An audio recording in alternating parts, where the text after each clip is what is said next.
Get started. Here we go. Okay, so hello everyone. Today I have a super special guest with me. I've got Felicia Cannon.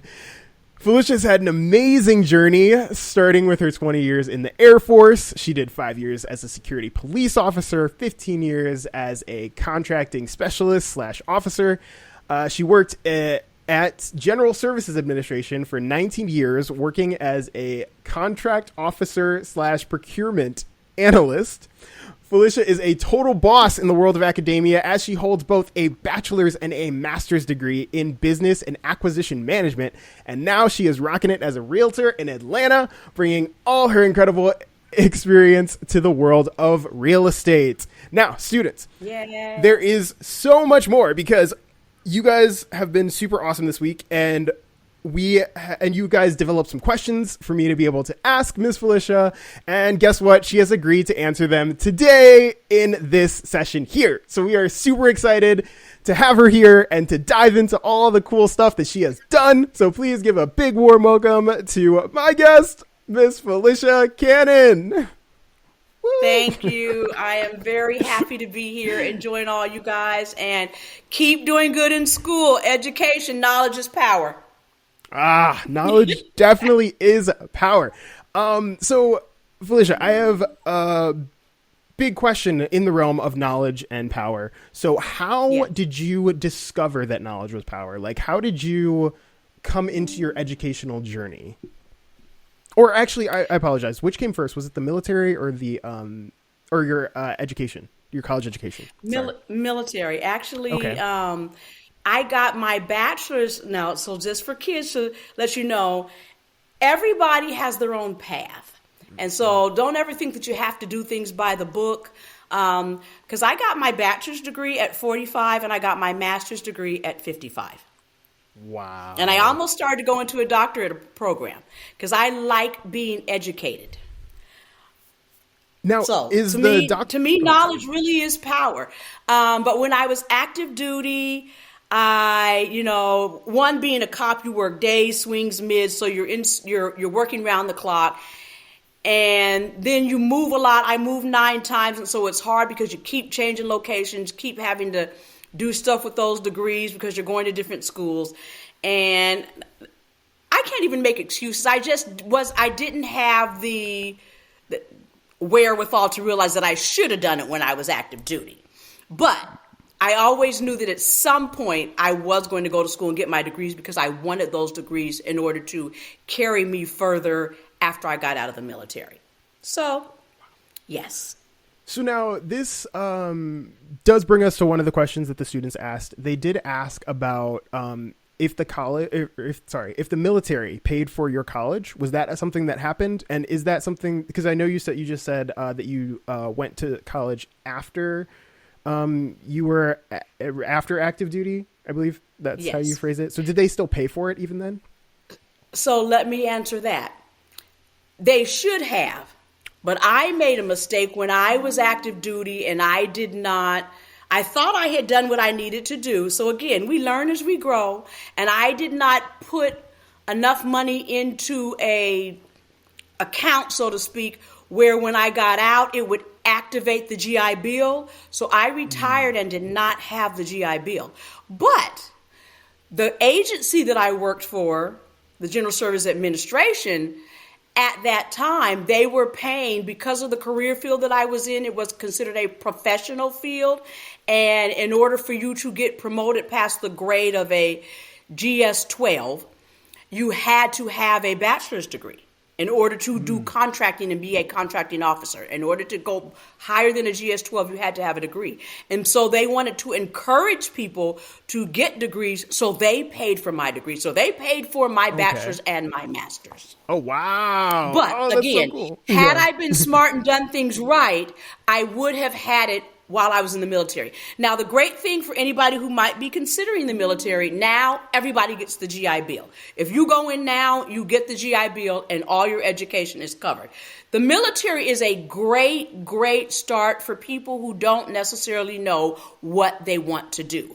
But you know you have good work ethic. You know how to be a professional person. You know you have responsibility, and you can be dependable. The military is a great start. It's the best 20 years of my life. Best 20 years of my life. I wouldn't change anything about having done 20 years in the Air Force. Oh, wow.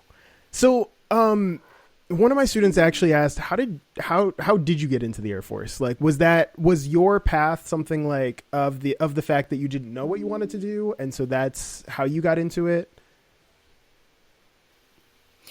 Well, so I'm gonna feed some information here.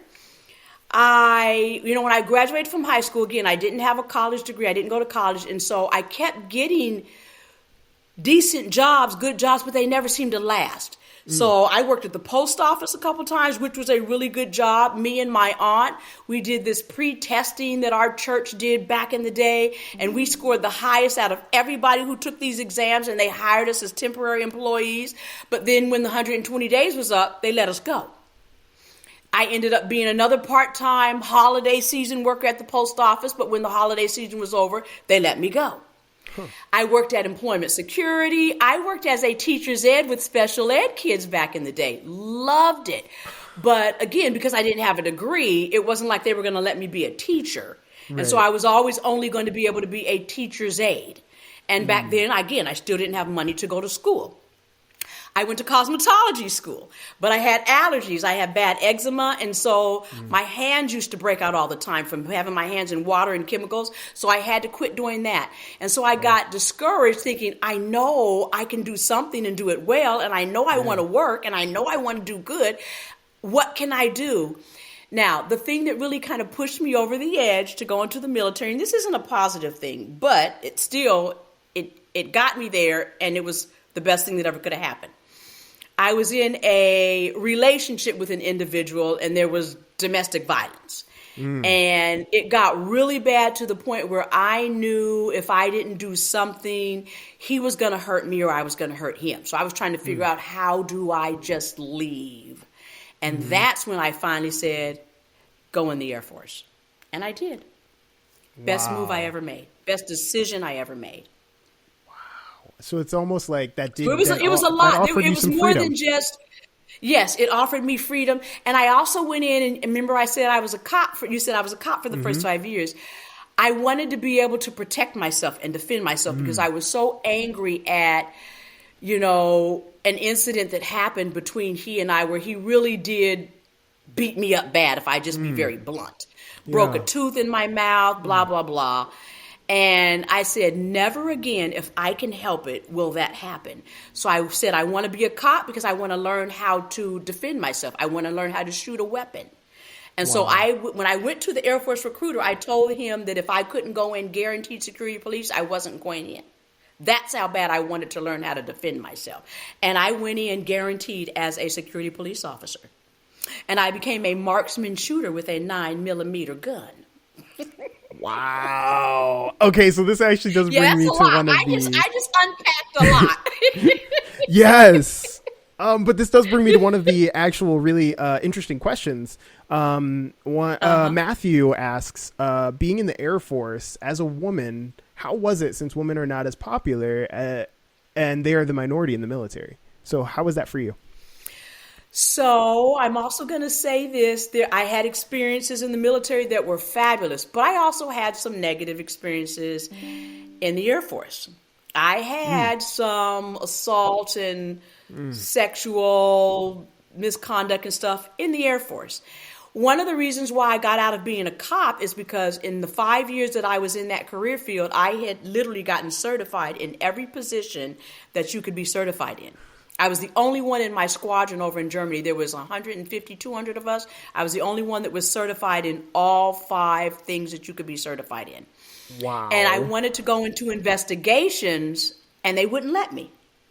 And when they wouldn't let me, I thought to myself, well, I've done this for 5 years, and so where is there for me to grow? And when I didn't see that, I said, okay, well, if you guys aren't going to let me do what I want to do where I think it's going to be beneficial to me, and it will be something that I can do once I get out of the military, because I was also thinking, after I retire, what am I going to do with this job? And when I didn't see a path, because I said, I don't want to get out of the military and necessarily be a cop on the street. where people flying guns and bullets all day long. Yeah. So I just said, well, since they won't allow me to go into investigations, I'll just retrain into another field. And that is how I got into contracting. So can you tell me a little bit about like what you did as a contractor? Like how did that? So contracting is one of those fields where we purchase from commodities to doing service contracts to construction, where any type of renovations or building that goes on a military base.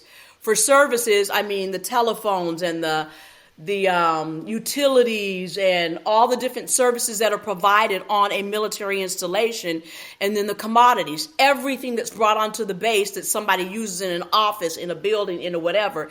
Everything is bought through the contracting office. So like my first base where I was in San Antonio, and they have the big Wilford Hall Medical Center. We bought all the medical supplies for everything that went into that hospital. And so we are the procurement arm of the Air Force. Wow. Yeah. And as you get more responsibility, as you become more knowledgeable, the longer you're in, the more you know, the more certifications you get, then you actually become the contracting officer. And those are the ones that can sign on behalf of the government. And so when you become a contracting officer, you have sole authority over putting your signature on that document. And here's the thing, it sounds good and great, and it is. But you always have to remember, though, if something ends up wrong, you're the person they're coming to. You're the person that's liable because your signature is on that document. So you always have to be following regulations and policies, dotting your I's and crossing your T's. But again, I love a job that puts me in a position of authority and power. I want to be able to be the one telling somebody what to do versus them telling me. Wow. That's super interesting. That's just who I am. I'm thinking about like a lot of the students that I have, and like how a lot of them kind of see power as being able to take control of certain things. So it's like in my phone, I can control like which apps I'm opening. But it's interesting to see how you're saying that following rules leads to power and authority, which is it's fascinating. It's fascinating. Isn't that crazy? Because again, there's when I say there's a book probably about this thick, it's called the Federal Acquisition Regulation, and everything is governed by that book. So you don't memorize it, you got to know how to use it. But contracting is so broad. And so when I got out of the military, I did it again for 19 years with the General Services Administration. They are the acquisition organization of the federal government. They're the gatekeeper for all the other federal agencies. We put out pretty much a lot of the contracts that allow all the other federal agencies to get their mission done. And it's all done via these contracts that we put in place. So again, we're working with commercial vendors, everybody out there, the mom and pop businesses, the big organizations, from 3M to, the pizza place down the street to, GSA is responsible for all your federal borders, all your federal buildings, all your federal vehicles, the ambulances, the police vehicles, all of that stuff, the fleet that all the federal government and state agencies use. GSA is the arm of all of that. And so the acquisition people really, and that's why they made it become a professional field. Because when people first came into contracting 30 years ago, you didn't have to have a degree. Now you can't get in it without having a degree. Wow. Because you hold so much responsibility and authority. Wow. Yeah. That's wow. Yeah. It's amazing. And it's, acquisition isn't, I tell anybody, it's a great field to be in because it's so broad and you can take it. So a lot of people do purchasing for companies and that kind of stuff. That's acquisition. So if you can get to a job where you do any type of purchasing, it's really kind of like sales, but not really sales, but you do the buying for an organization. And then if you get into it where you're in these bigger companies, your huge mega million companies, then you're really doing big, large million and multi-million dollar contracts that bind, your Boeing contracts and all of those kinds of things. I'm talking about even your FedEx, just all of almost every business entity that's out there, somebody is procuring for them. Somebody's doing their buying. So it's a great field to be in. This is another question we're kind of going to get to later, but I kind of want to, in terms of procuring, since we've been talking about that, who would you recommend procuring for, and who would you say, I'm probably not going to be the best in this field? Like, what type of person? Well, you have to be, now there's all different kinds of personalities, and I'll even say this, like, for instance, I'm a extrovert, talkative, love to be in control. My husband is an introvert. Actually, he's more happy being in the background. We both do contracting. So I won't say there's a certain type of personality that you have to have. You have to be diligent and good at your job, though. You have to learn the job and be willing to be in an authoritative position when you need to be. So when you get in the room, even though my husband on a day-to-day basis is the quiet guy in the back, doesn't have to be the center of attention, when he gets in the room and he sits down and he's got all these people across the table from him and he's doing contracting, he then steps into that leadership authoritative person and becomes that contracting officer to get the job done. And that's what it takes. That's fascinating, because I do tell my students, like, when we're talking about personality types, I'm telling them that we talk about the DISC personality type. So we've got dominance, influencing, compliance, and steadiness. And so I tell them, like, yeah, this one might be the one that you prefer, but like, you might prefer to be a compliance person, somebody who's just really going to sit there, get their work done, and be done. But you might have to be in situations where you have to step into the dominant role, and you might actually and the goal is to try to find that stride in order to be able to step into those roles when necessary, especially when looking at a job and navigating different social situations. So that's super awesome. Now, I do have one more question. You said sorry. Okay, because I was just going to say, to piggyback on what you said, though, really quick, that this is what the students need to understand. You can't be and I don't want to say the same person, because you are who you are, but you have to be able to maneuver through different aspects of yourself in order to be successful. One day you might need to be quiet and be the fly on the wall. The next day you might want to step up and say, I have something to say. Yes. So you got to know when to navigate, when to be forthright, when to stand back, when to be loud, when to be quiet. You got to know what role to play based on the circumstance. Yes, absolutely. Okay, so I have one more question before we jump over into the college section. So one more military question is, what was the most exhilarating part about being a part of the Air Force? The Air Force, I think the best thing that I still miss today, there's a camaraderie with people in the military. And even as a cop, and I have to say even more so than contracting, the camaraderie that you have as a cop it's immeasurable. There's a bond there. There's just a connection there. But the military in particular as well, because even like going from base to base, and like I said, I PCS'd, I moved locations 9 times. When you step into an office, you know no one. Yeah. And so quickly you have to learn to trust people and rely on those people, because every day you're with these people to get your job done. And so you just have a built-in camaraderie where just because you see them in that uniform, you have a sense of respect, loyalty, trust, and appreciation. That's what I love about the military. Wow. And you have that built-in camaraderie that you just don't get anywhere else. It's unmatchable. Yeah. Wow.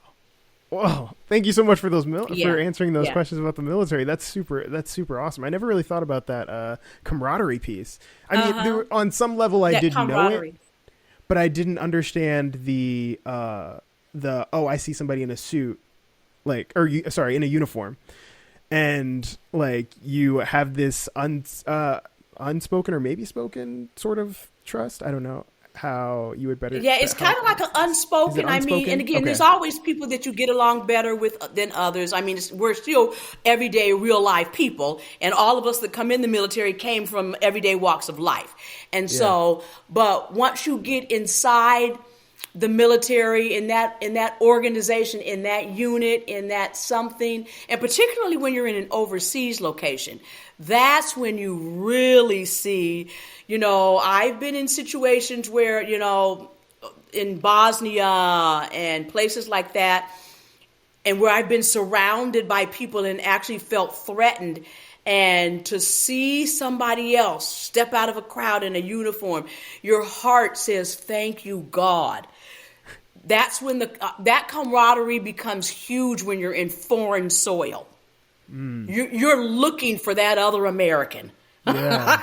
And so that's why, and I just want to say this, and I don't want to step on toes, but, for a while there, when flying the flag started meaning a lot of different things, I didn't know what to do with that, because as a military person who has served and understand what it really means when that flag is flying, it bothers me when people use that flag for stuff other than, total humanity to people and equality. Because that's what that flag means to me. It does mean freedom. It does mean being able to be who you are, be your own self without being judged by other people. It does mean that you're in the land of the free. And so when people take that flag and they say and do crazy stuff with it, it's infuriating to me. It's infuriating to me, because that flag really does represent the united, I'm going to say that again, the United States of America, which means everybody is equal. Wow. That's beautiful. I love that. I love that perspective. I love hearing all about that. But we are going to switch over into the college questions, because I do have a couple college questions, and then we have they're super interested in your career. Because I've got a couple of future real estate agents, or hoping to be prospective real estate agents, in my class. So real quick, we're going to do some college questions, but could you tell me a little bit about your college experience? You said that you did that after your active duty. And so what was that college experience like for you? So let me show you what really fueled me. So I'm one of those too, where when somebody tells me I can't do something, oh, you just fueled me. And so when we first got out of the military, now I had 15 years experience. My husband had 20 because he did contracting his whole career. And when we first applied for jobs with the federal government, and this is when they were first starting to say you had to have a degree, we got told that we couldn't get hired because we didn't have a degree. And oh my God, me and my husband were like, oh no, nobody will ever tell me no again. And we instantly jumped into school. Now, we did all of our school online, believe it or not. And I didn't think I was going to be able to do that, because I'm one who needs to be able to engage. And some of the classes that we took were, accounting and that kind of stuff. Those were very hard classes to take online. I know I had a couple of professors that were like, girl, will you please leave me alone? But we did our bachelor's and our master's online, and it was a great experience. I learned a lot. It was challenging. I loved writing the essay papers and stuff. So it was good. Now, I'll be honest, I had an associate's degree while I was in the Air Force. So I did take some college credits while I was in the Air Force, enough to get an associate's. So did some in-class classes. But the bachelor's, by then, me and my husband were married, because I got married when I had been in 15 years. So my first 15 years in the military, I was single. Got married, and 2 years later, I had my son. And so when I retired, my son was 2 years old. And so I didn't want to now have to work all day and then go into a classroom at night. So that's why we decided to do online, because we could do it at our pace. And that worked for us. And so, but I loved it. Great experience. We went to, oh Lord, my mind just went mid. American Graduate for our graduate school, and Columbia Southern. Am I saying that, Lord? I'm looking right at the Columbia Southern for our bachelor's degrees. Gonna check the I'm degree looking real at the quick. degrees on the line. Gotta It's like, check where it. did I What go? does that say? Wow, that's See, when super you get awesome. 63, Yeah. you start forgetting stuff. Okay, so that's awesome. Thank you. Now the only other question, one more college question for you. You said that you thought about getting Okay. a PhD. Is that something that's still on the horizon?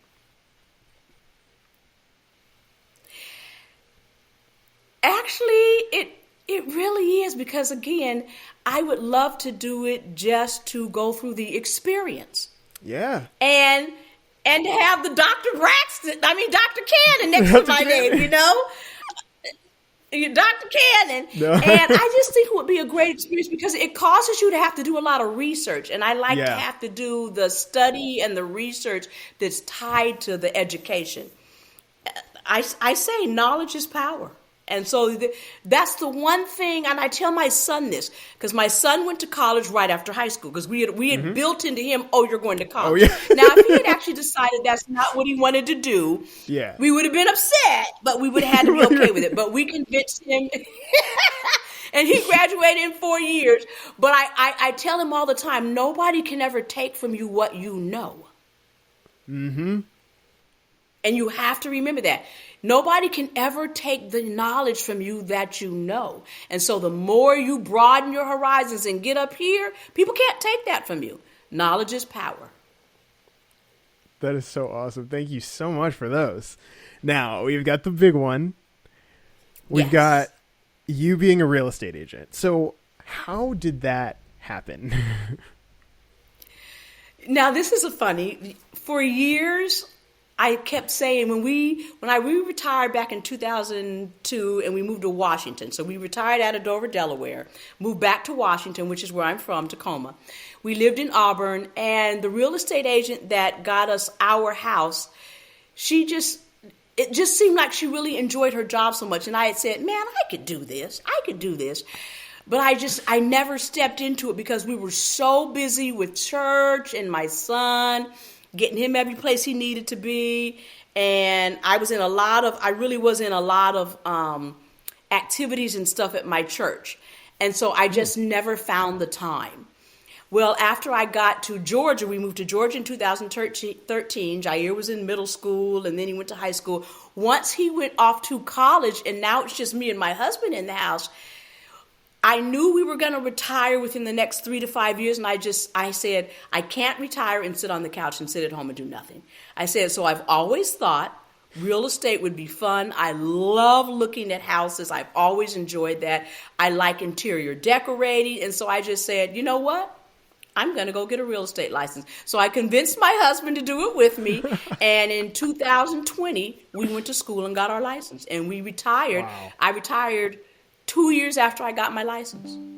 Wow. So Yeah. now my students want to know, what are some of the skills that you need to be a good real estate agent? You have to be a people person, because you have to Okay. be able to engage people. So if you don't like talking to people, gabbing, all of that kind of stuff, it's probably not for you.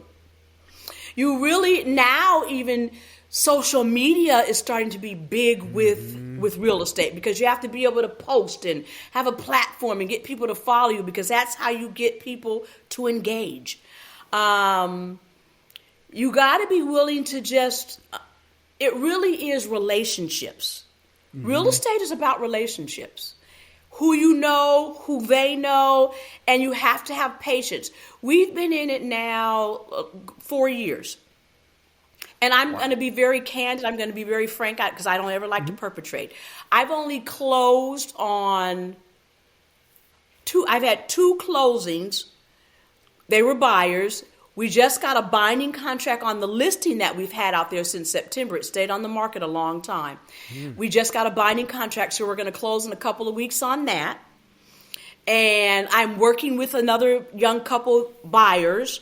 And so, but I've only closed on 2 transactions in 4 years. Wow. So is that typical? Like, is that normal? It is and it isn't. Okay. And I want to say this, and I want to say it correctly. Okay. It is and it isn't. One, we moved to Georgia, and once my son went away to school, then we know a lot of people, but they're all in their homes.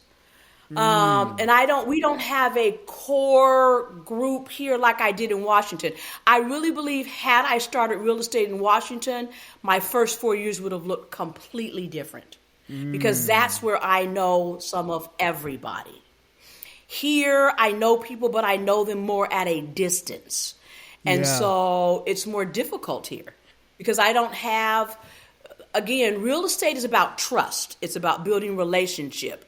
And so even though now when I say I've had a lot of clients and customers, now we've dealt with 15 to 20 people, but at some point or another, after the interest rate started going up and all of that, we show people 50 houses and then they decide they don't want to buy. That's all stuff you can't control.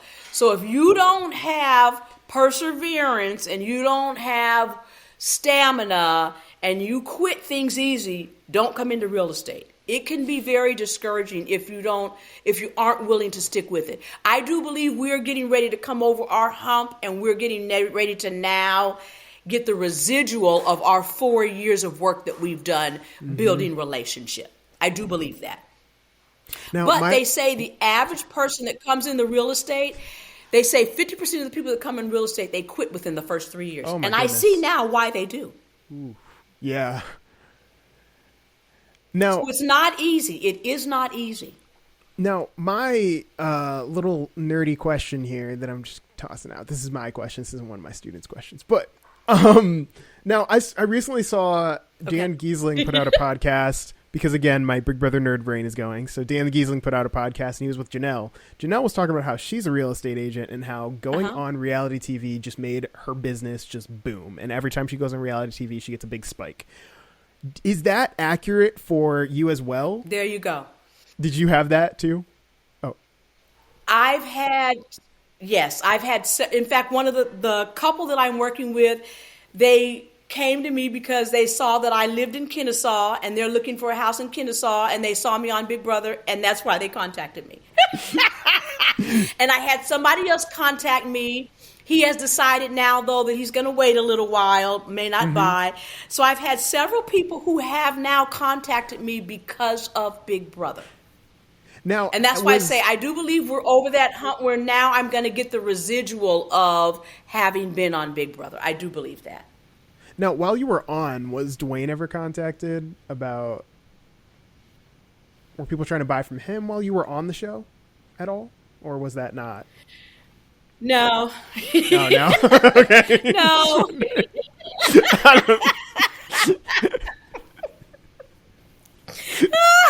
I mean, I guess again, when you think about it, Big Brother, people aren't like jumping to social media to find Dwayne so that they can buy a house, I guess, because they're more so thinking Felicia. So, but it was just wondering. Yeah. Now, I have a couple of students. Now, I'm going back to my students. Okay. So have you ever had a family member buy a house that you were selling them? I have not worked with a family member yet. And here's what I've also learned with real estate. A lot of times family members are some of the last ones to want to mess with you because you know how we are with family. We don't want you to know our business and our finances and our all of that. And I've had so many realtors say the same thing. So family is usually one of the last ones to mess with you. It's crazy. It makes sense. I see it. It does now. But it makes sense. It makes sense. As the question was being asked, I was like, "Oh, this is a really good question. I never really thought about that." But now, as you're explaining it, I'm like, "Nope. You know what? No." They'd rather go with a stranger who doesn't know them, so that at least if something happens, they feel like don't nobody know their business. Nobody knows. Yeah, that makes sense. It does. Okay, so another student asked, on a scale of 1 to 10, how difficult you kind of already answered this, but on a scale of 1 to 10, let's put it on a scale. How difficult would you say it is to enter this career path? I would say it's probably about, I don't want to discourage people though, because everybody's circumstance is different and they may be embedded where, they're in the right age dynamic where they have a lot of first-time home buyers that are just jumping at them because their friends are, but I would say it's about an 8 from my experience. So I can only tell you from my experience. And there's another piece that I want to say, but something is saying, don't say it out loud, Felicia, but it's on my heart, and there's a truth in it. And I know it's probably not everybody's story. And I'm going to just say this, and I hope people don't take it the wrong way. But being African American, being Black, it's harder also. Because, and this is really bad, I hate to say it, but what I have noticed is a lot of times our own race doesn't want to deal with us because they don't trust us.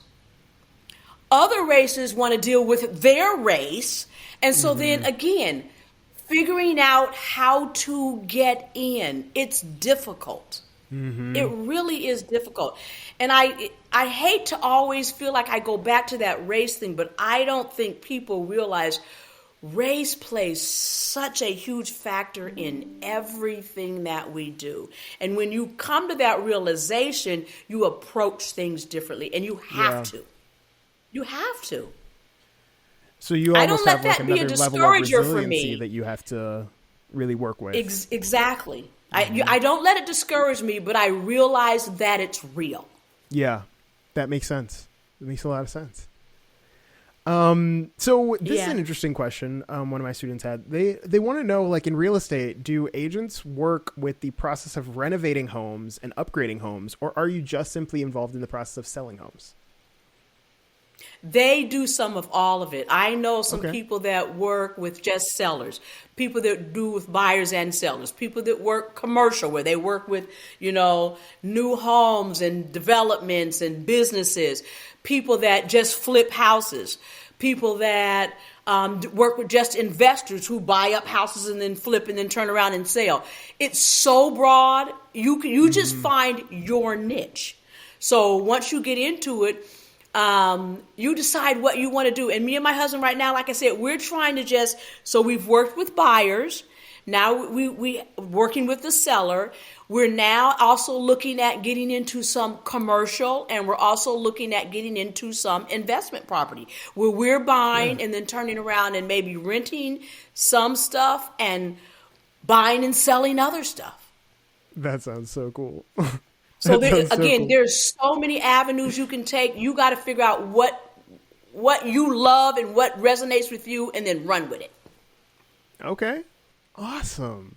So what's the process for becoming a real estate agent? Like, how do you get to the point where you're selling homes? We take a class, and it's let's see how many hours, if I'm remembering, 160 hours.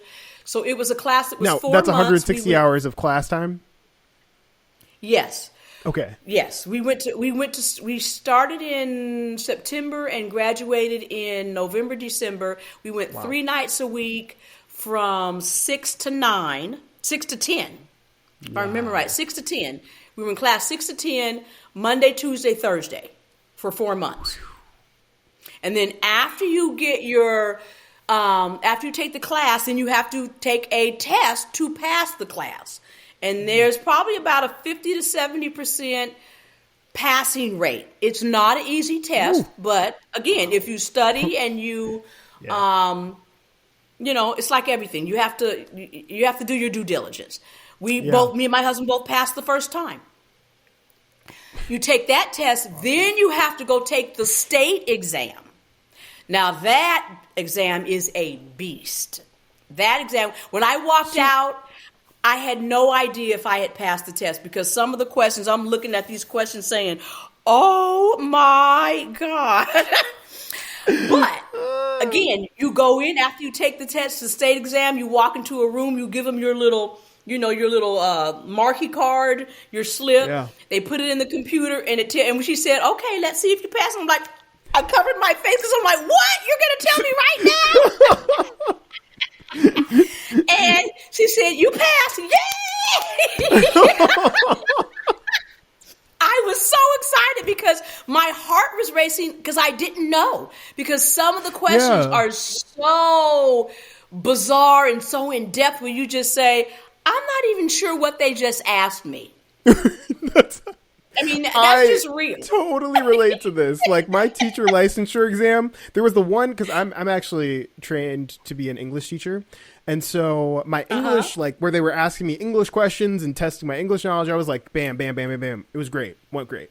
Then they asked me I forgot what it was actually called, but it was basically just like classroom process and philosophy and all this crazy stuff. And they were asking me all these crazy questions. And I was like, I don't know. This one? A? C? C? C? It was the craziest exam. And I walked out of there. I was like, I did not do well on that. It took me 30 days to get my results, but I got it and I passed. And I was like, oh, thank goodness. Because I don't even know what I just took. So I totally relate to that. Those tests. What I'll say is to get a license study. Is wild. Prepare yourself, study, and we took prep classes before we took the state license. We wanted to get as much information. Again, knowledge is power. So we took a prep class after our class and another class before we went in and took the state exam. And we didn't let too much time pass because I wanted all the information to still be here. Yes. But all I'll say is if you study and prepare yourself, trust your gut when you go in there. If you look at the questions, I always say, when I take a test, if I look at it and I can't answer the question right off the bat, I put a check mark. Now, I don't know if this is a good testing for me, but it works for me. For everybody, but it works for me. I put a check mark and I move on to the next question. Because a lot of times, somewhere down the road, another question will answer that question that you couldn't answer. Mm-hmm. Then I go back to all the ones at the end where I didn't get the answer, and I look at them, and then I just have to go off my gut. Okay, that's stupid. That doesn't make sense. It's between these two. Okay, it's this one. And you have to just take an answer and move on. Yeah. Yeah. Because one thing I have learned with multiple choice is 2 answers you can eliminate usually right off the bat, and it's you're picking between 2, and which one is the best answer. Mm-hmm. You have to just trust yourself. Yeah. So I have another question. So this student wanted to know, what was your plan after retiring from the Air Force if you had not done real estate? Did you have a plan?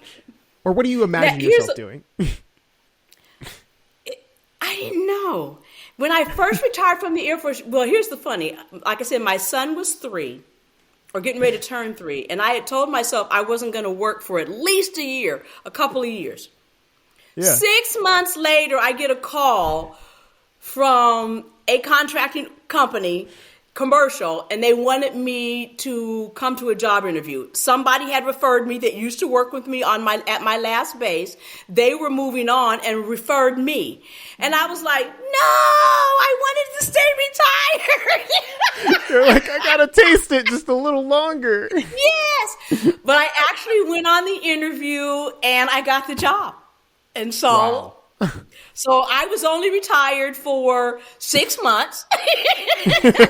And I only did that job actually, though, for about 3 or 4 months. And then me and my husband relocated to Washington. And then we got our jobs with GSA. And then I stayed with them for 19 years. Oh, wow. Yeah. Now, wait. So when you started off your real estate business, you were in Washington, correct? No, when I started off real estate, I was in Atlanta. So you were in Atlanta. Okay.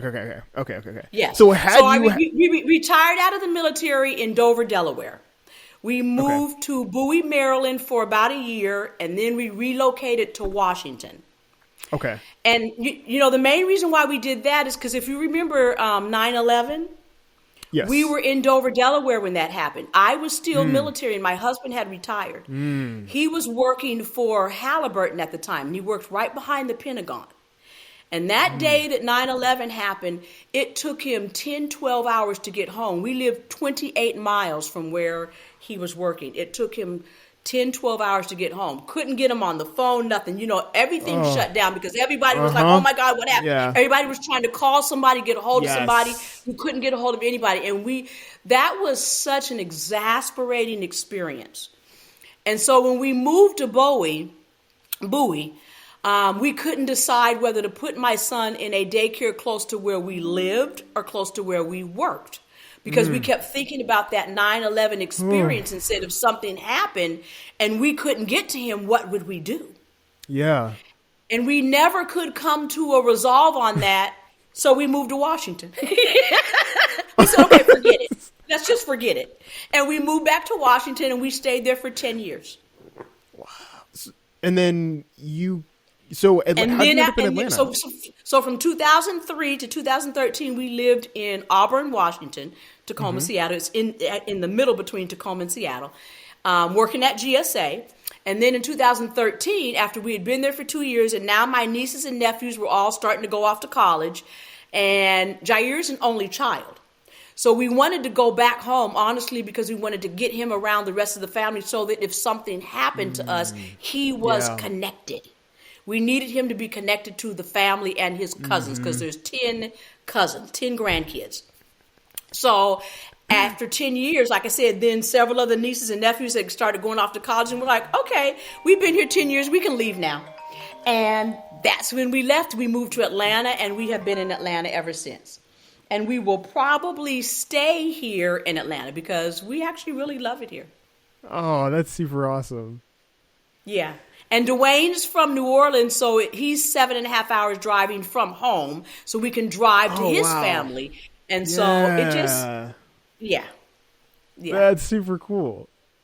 Yeah. Okay, so I do have a student that is a Big Brother fan, and was keeping there. I actually have a couple students that were Big Brother fans, and they were keeping track of the season with me. So it would be so funny because it would be like one would just like turn their phone to me in the middle of the day and be like, "Oh my gosh, Corey and America are on the block," and so it was fun. But one student did want to ask, how did being in the Big Brother house affect your personal and social life afterwards?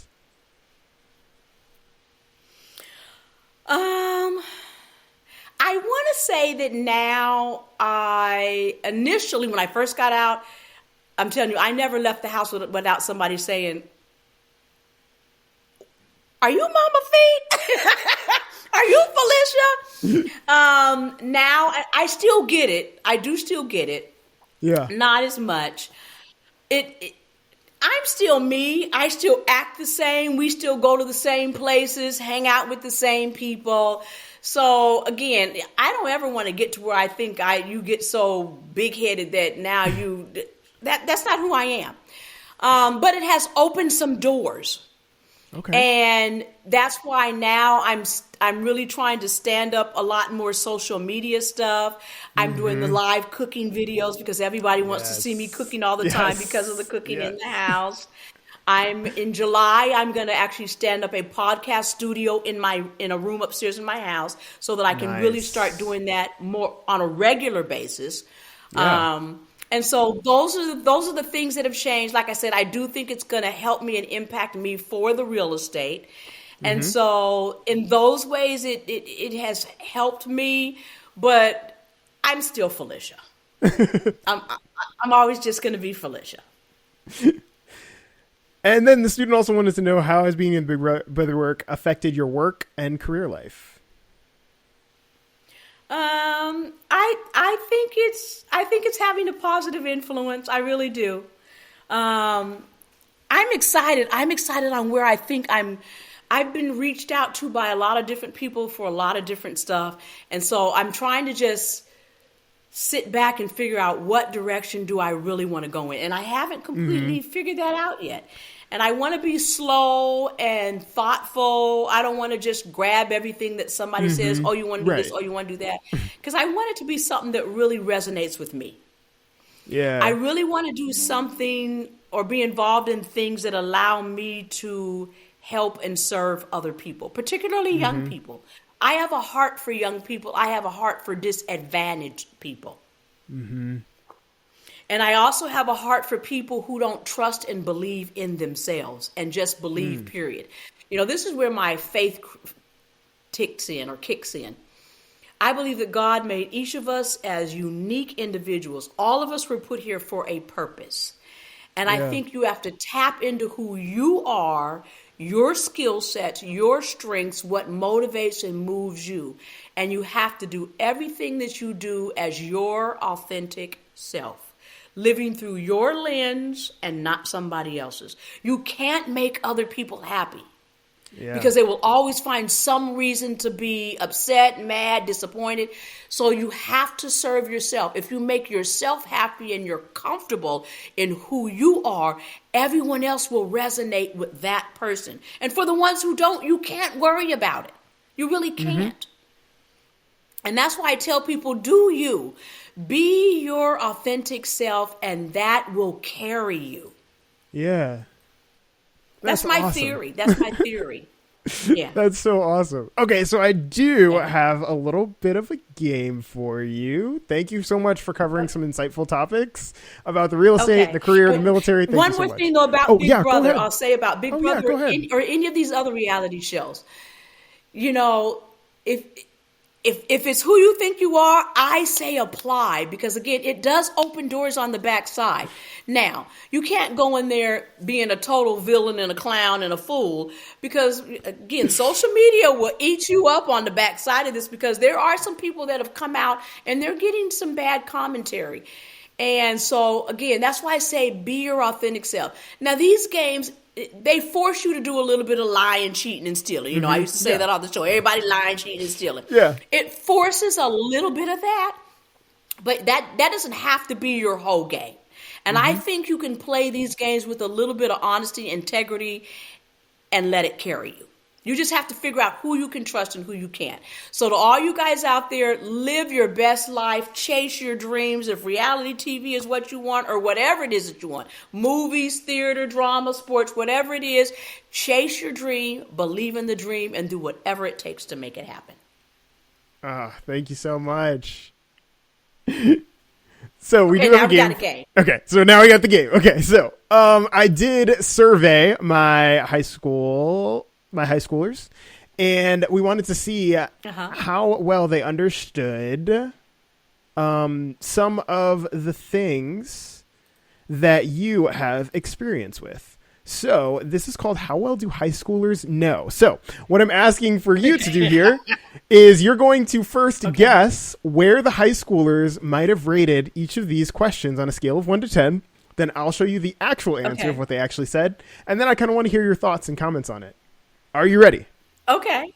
Okay. Here we go. I got to put on my high school hat. You got to put on your high school hat. So here we go. First question. Okay. On a scale of 1 to 10, how important do you believe punctuality is for a real estate agent? What do you think the high schoolers might have said? Well, I hope they said 10. Well, they did. They actually did say that it was a 10 out of the... I was going to say, if they didn't say 10, yeah. They definitely said it was a 10, 100%. Okay, good They realized job. that one. Okay, next one.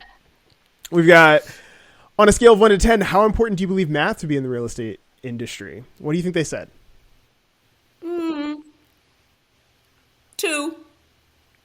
They actually said 8. So how important is math in the real estate industry?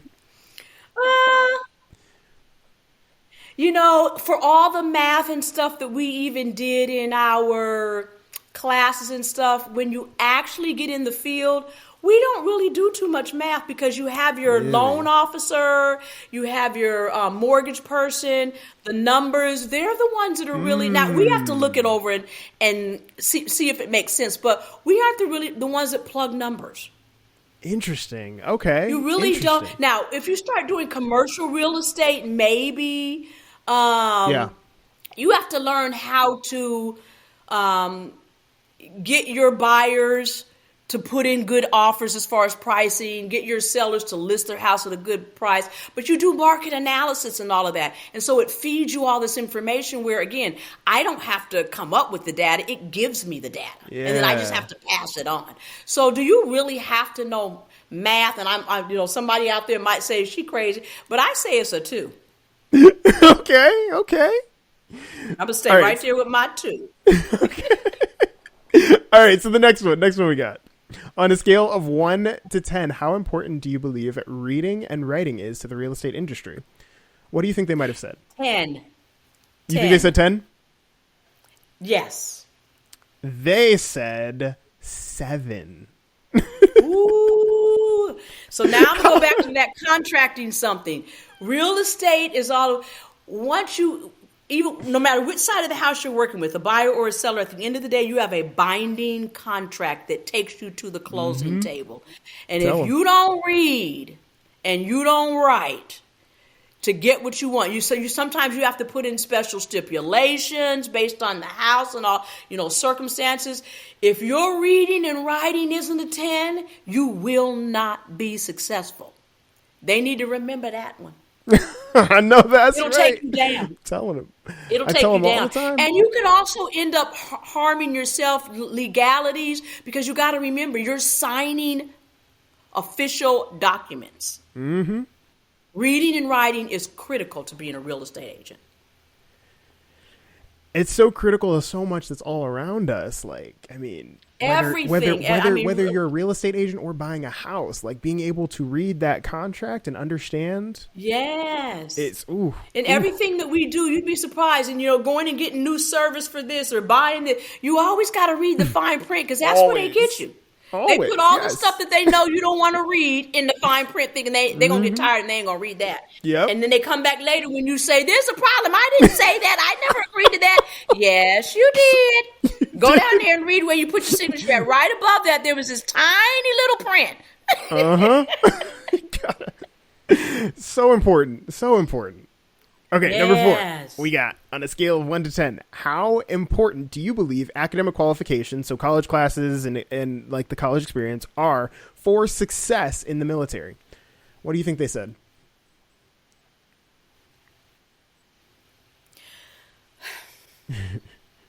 Five. They said 5. You were correct. Okay, so... So what's the reality of this? And here's why I say that. Because you don't have to be a brainiac to get in the military, but you do have to pass those ASVAB scores. You have to take the test, and the scores dictate what career field you can get into.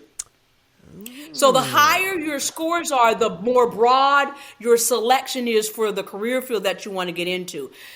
A lot of the people that are in, I don't mean no harm, but in their infantry and what they call those grunt jobs, they're the people where they didn't score high, and there's only a few things they can get into. Wow. Again, it's kind of like a credit score. The better your credit score, the more you can get.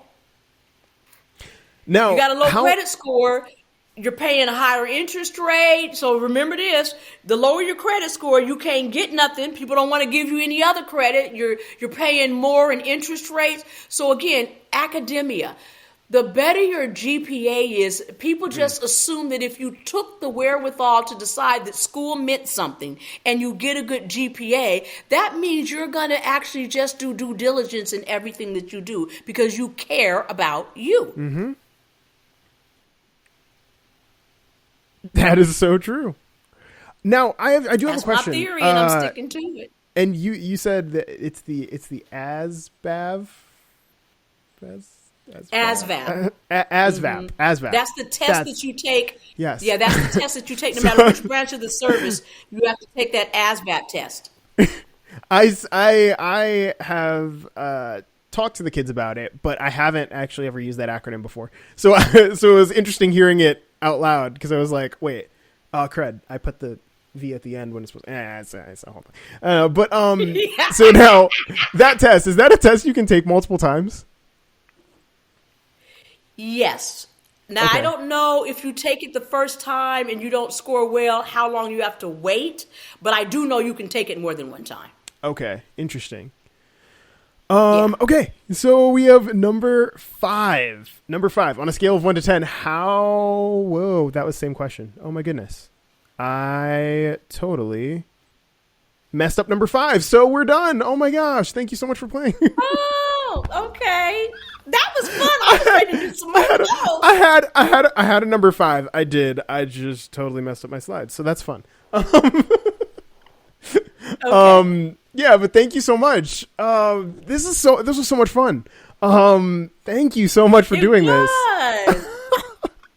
Oh, you're welcome. And I know I rattled sometimes because I can go on and on. So I hope I didn't talk too much. No, you did great. Thank you so much. It's been such a pleasure having you. Now, is there anything else that you want to say? Do you want to plug your social media? Do you want to plug your Instagram? Just a bit. Yeah, my Instagram is felicia.cannon.9. My YouTube is, let me just, I can't remember all this stuff. Don't go to my Twitter because I don't know who's out there on my Twitter making crazy. My Instagram is, wait a minute, I got something in here that tells me what all of my social media is. See, I should have this memorized, and I don't. So my Cameo is Felicia Cannon at Mama Fee. My Instagram is felicia.cannon.9. My YouTube is Felicia Cannon at Mama_Fee. And if they even wanted to go to my my store where you can buy the Mama Fee paraphernalia, Faith of a Mustard Seed, Do You, Mama Fee, it's mama-fee.com. Awesome. Thank you so much.